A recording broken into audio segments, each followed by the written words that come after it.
ಸ್ವಲ್ಪ ಕೇಳಿ, ಪಕ್ಷದ ವರಿಷ್ಠರಿಗೆ ಅವ್ರು ಏನ್ ತಿಳಿಸ್ಬೇಕೋ ಅದನ್ನ ತಿಳಿಸಿದ್ದಾರೆ. ಅದು ಪಕ್ಷಕ್ಕೆ ಬಿಟ್ಟಂತ ವಿಚಾರ, ಪಕ್ಷದ ನಾಯಕತ್ವಕ್ಕೆ, ನಮ್ಮ AICC ಅಧ್ಯಕ್ಷರು ಮತ್ತು ರಾಹುಲ್ ಗಾಂಧಿ ಅವರಿಗೆ ಬಿಟ್ಟಂತ ವಿಚಾರ. ಸೊ ಆ ವಿಚಾರದ ಬಗ್ಗೆ ಅವ್ರು ಏನ್ ತೀರ್ಮಾನ ತಗೋಬೇಕು, ಸಂಘಟನೆ ವಿಚಾರದಿಂದ ಅವ್ರು ತೀರ್ಮಾನ ತಗೋತಾರೆ.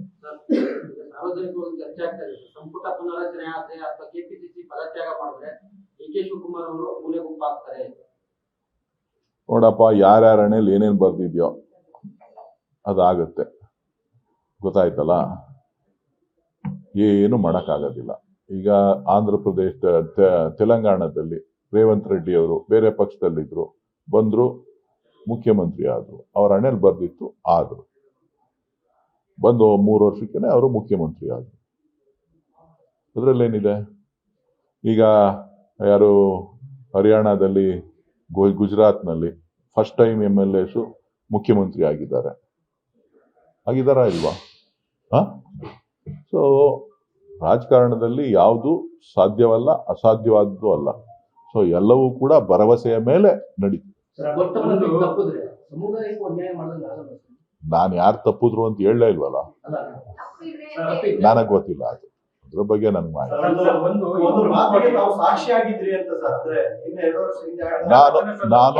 ನಾನೆಲ್ಲದಕ್ಕೂ ಸಾಕ್ಷಿನೇ. ನಾನು ಒಂದು ಮಾತುಗಲ್ಲ, ಎಲ್ಲದಕ್ಕೂ ಸಾಕ್ಷಿನೇ. ನಾನು ಕಾಂಗ್ರೆಸ್ ಪಕ್ಷದ ಕಾರ್ಯಕರ್ತ. ನಾನು ಎಲ್ಲದಕ್ಕೂ ಸಾಕ್ಷಿನೇ. ನಾನು ಸ್ವಲ್ಪ ಹೇಳ್ತೀನಿ, ಕಾಂಗ್ರೆಸ್ನ ಕಾರ್ಯಕರ್ತ. ಈಗ ಕಳೆದ ಸರ್ಕಾರ ರಚನೆ ಸಂದರ್ಭದಲ್ಲಿ CM ಅವರನ್ನ ನೇಮಕ ಮಾಡಬೇಕಾದ ಸಂದರ್ಭದಲ್ಲಿ ತಾವು ಪ್ರಮುಖವಾದಂತಹ ಪಾತ್ರವನ್ನ ದೆಹಲಿಯಲ್ಲಿ ವಹಿಸಿದ್ರಿ ಅನ್ನೋದು. ಹಾಗಾಗಿ ನೋಡಿ, ಸ್ವಲ್ಪ ಹೇಳ್ತೀನಿ ಕೇಳಿ. ನಾನೊಬ್ನೇ ಅಲ್ಲ, 100 ಜನ ಅಲ್ಲಿ ಶಾಸಕರುಗಳು, ಮುಖಂಡರುಗಳು ಎಲ್ಲರೂ ಇತ್ತು. ಎಲ್ರಿಗೂ ಕೂಡ ಒಂದು ಕುತೂಹಲ ಇತ್ತು, ದೆಹಲಿನಲ್ಲಿ ಏನ್ ತೀರ್ಮಾನ ಆಗುತ್ತೆ ಅಂತ. ಪಕ್ಷದ ವರಿಷ್ಠರು ಏನ್ ತೀರ್ಮಾನ ಮಾಡಿದ್ರು ಅದು 4 ಗೋಡೆ ಮಧ್ಯೆ ನಡೆದಂತ ತೀರ್ಮಾನ. ನನಗೆ ಅದ್ರ ಬಗ್ಗೆ ಮಾಹಿತಿ ಇಲ್ಲ. ನೀವು ನಮ್ಮ ವರಿಷ್ಠರನ್ನೇ ಕೇಳಬೇಕು, ಅದ್ರ ಬಗ್ಗೆ. ನನಗೆ ಅದ್ರ ಬಗ್ಗೆ ನೋಡಿ, ಸ್ವಲ್ಪ ಎತ್ತಿ ಕೇಳಿ. ನಾನು ಇದ್ನೋ ಇಲ್ವೋ ನನಗೆ ಗೊತ್ತಿಲ್ಲ. ಮಾಹಿತಿ ನೀವು ಏನೇ ಇದ್ರು ಅದನ್ನ ಪಕ್ಷದ ವರಿಷ್ಠರನ್ನ ಕೇಳಬೇಕು. ಸಿಗ್ತಾರೆ ರೀ, ಹುಡುಕ್ಬೇಕು. ನಿಮ್ಗೆ ಸಿಗದೆ ನನಗ್ ಸಿಗ್ತಾರಾ? ನಿಮ್ಗೆ ಸಿಗೋದು ಜಾಸ್ತಿ. ಖಂಡಿತ ಸ್ಪಷ್ಟತೆ ಕೊಟ್ಟೆ ಕೊಡ್ತಾರ. ಅವ್ರ ವಿಚಾರಗಳನ್ನ, ನಿಮ್ಮ ವಿಚಾರಗಳನ್ನ ಎಲ್ಲನೂ ಗಮನಿಸ್ತಾ ಇದ್ದಾರೆ. ನನಗ್ ಗೊತ್ತಿಲ್ಲ, ಕಾದ್ ನೋಡೋಣ.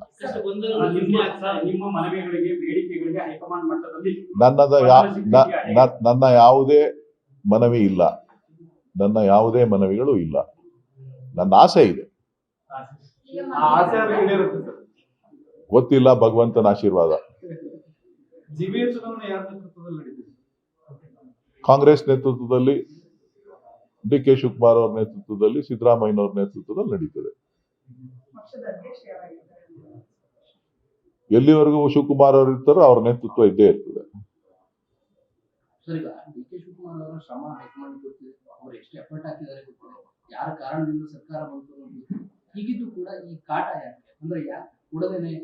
ಅದ್ ನನಗೆ ಗೊತ್ತಿಲ್ಲಪ್ಪ, ನಾನು ಬಹಳ ಸಣ್ಣವನು. ನನ್ನ ಹತ್ರ ಏನು ಸಿಗಲ್ಲ ಮೆಟೀರಿಯಲ್, ಬಿಡ್ರಪ್ಪ.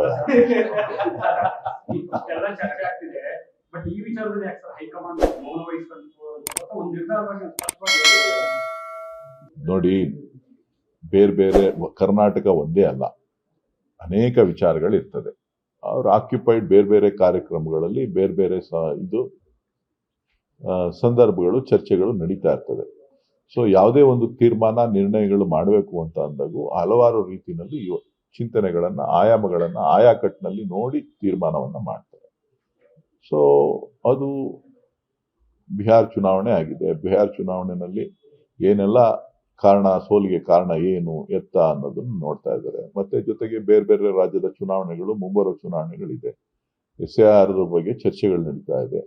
ಅಲ್ಲಿ ರಾಜ್ಯದ 12 ರಾಜ್ಯಗಳಲ್ಲಿ SIR ಪ್ರಾರಂಭ ಮಾಡೋದ್ರಿಂದ ಅಲ್ಲಿ ಏನು ಮಾಡಬೇಕು ಅಂತೇಳಿ ಪಕ್ಷದ ಸಂಘಟನೆ ಬಗ್ಗೆ, ಹೋರಾಟದ ಬಗ್ಗೆ ಒಂದು ವಿರೋಧ ಪಕ್ಷವಾಗಿ ಏನೆಲ್ಲ ಕಾರ್ಯತಂತ್ರವನ್ನು ರೂಪಿಸಬೇಕು ಅದೆಲ್ಲವನ್ನು ಕೂಡ ಒಂದು ನ್ಯಾಷನಲ್ ಪಾರ್ಟಿಗೆ ದಿನ ಕೆಲಸ ಇದ್ದೇ ಇರ್ತದೆ. ಸೊ ಅದ್ರಲ್ಲಿ ಬಿಸಿ ಇರ್ತಾರೆ.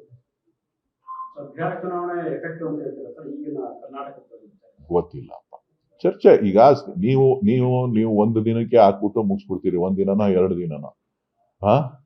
ಆದ್ರೆ ಪಕ್ಷ ಆಗಿದ್ದು ಜವಾಬ್ದಾರಿ ಇದ್ದದ್ದು ಏನೆಂತಕ್ಕೆ ಯಾವ ರೀತಿ ಕಾರಣಗಳನ್ನ ಅನಾಲಿಸಿಸ್ ಮಾಡ್ಬೇಕಲ್ಲ. ಅನಾಲಿಸಿಸ್ ಮಾಡಿ ಅವರು ಅದಕ್ಕೆ ಚರ್ಚೆಗಳು ಮಾಡಿ ಎಲ್ಲ ಹೋಗಿದ್ದಂತ ಅಬ್ಸರ್ವರ್ಸು ಯಾರ್ಯಾರು ಚುನಾವಣೆಯಲ್ಲಿ ಭಾಗವಹಿಸಿದ್ರು ಅವ್ರ ಹತ್ರ ಎಲ್ಲ ಒಪಿನಿಯನ್ ಕೇಳಿ ಮುಂದಿನ ನಡೆ ಏನ್ ಮಾಡ್ಬೇಕು, ಸಂಘಟನೆನ ದೃಷ್ಟಿಯಿಂದ ಎಲ್ಲಿ ಕರೆಕ್ಷನ್ಸ್ ಮಾಡ್ಕೋಬೇಕು ಅನ್ನೋದನ್ನ ಚರ್ಚೆ ಮಾಡ್ಬೇಕಲ್ಲ.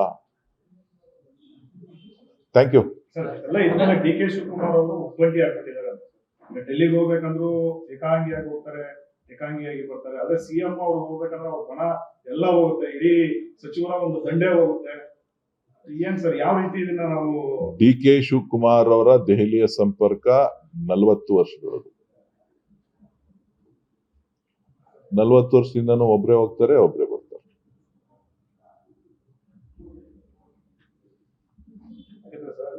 ಶಾಸಕರ ಅಭಿಪ್ರಾಯ ಕೂಡ ಮುಖ್ಯ ಅನ್ನೋ ಚರ್ಚೆಗಳು ಬರ್ತಾ ಇಲ್ಲ, ಶಾಸಕರ ಅಭಿಪ್ರಾಯ ಮುಖ್ಯ ಅಂತ ನಾಯಕತ್ವದ ಬದಲಾವಣೆ ಪ್ರಶ್ನೆ ಬಂದಾಗ ಈಗೇನಿಲ್ವಲ್ಲ. ಈಗ ಆ ವಿಚಾರ ಚರ್ಚೆ ಕಾಂಗ್ರೆಸ್ ಪಕ್ಷದಲ್ಲಿ ಇಲ್ವಲ್ಲ. ಸದ್ಯಕ್ಕೆ ಅದ್ರ ಬಗ್ಗೆ ಇಲ್ಲ, ಕಾದ್ ನೋಡೋಣ. 3 ವರ್ಷಕ್ಕಿಂತ ಗೊತ್ತಿಲ್ಲ ಗುರು, ನನಗೇನ್ ಗೊತ್ತು.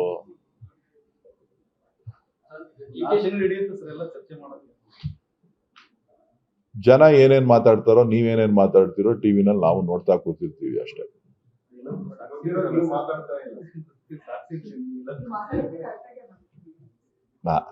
ನಾನೇನ್ ಮಾತಾಡ್ಲಿ, ಹೇಳ್ತಾನೆ ಇಷ್ಟೊತ್ತು.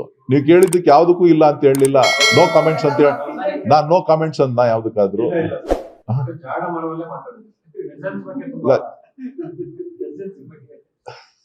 ಜಾಣ ಮರವು ಅಂದ್ರೆ ಲೇಟೆಸ್ಟ್ ಹಾಗೂ ಇಂಟ್ರೆಸ್ಟಿಂಗ್ ಸುದ್ದಿಗಳಿಗಾಗಿ ಬಾಸ್ ಟಿವಿ ಕನ್ನಡ ಚಾನೆಲ್ನ ಸಬ್ಸ್ಕ್ರೈಬ್ ಮಾಡಿ. ಹಾಗೆಯೇ ಬೆಲ್ ಐಕಾನ್ ಪ್ರೆಸ್ ಮಾಡಿ. ಇದರ ಜೊತೆಗೆ ಫೇಸ್ಬುಕ್, ಇನ್ಸ್ಟಾಗ್ರಾಮ್, ಎಕ್ಸ್ ನಲ್ಲೂ ಮಿಸ್ ಮಾಡದೆ ಫಾಲೋ ಮಾಡಿ.